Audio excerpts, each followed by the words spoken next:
Assalamu alaykum aziz xalqim. Sizlar bir-biringlarni ko'rmay sevinib qolgansizlar. Shuningdek, Muhammadjon Hafizov akamizning so'ziga yozilgan "Do'stlarimni sevgindim" degan naqshini sizlarga so'qmoqchiman.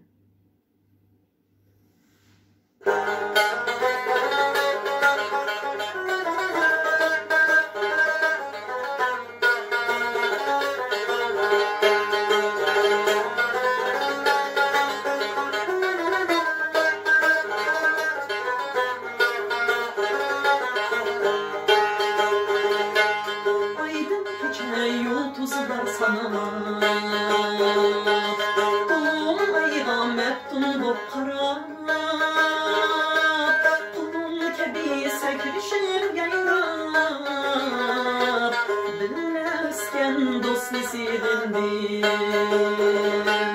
Kulum kebi sekrişir yayrab Bilmezken dostni sevindim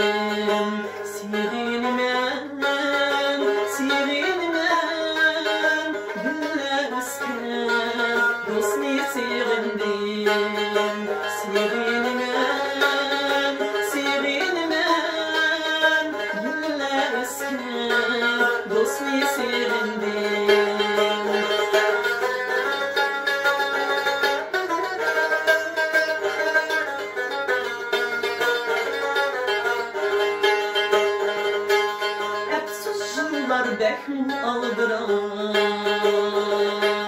Yaşangan ne ses kalıp ayaş Vakit şundan bulmaydı ayaş Sevginden şu çağını sevindim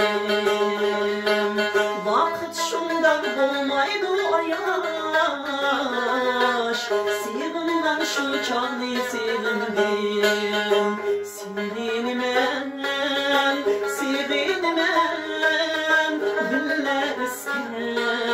Dostni sevindim, sevinmem, sevinmem Güller üstüne dostni sevindim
Dostni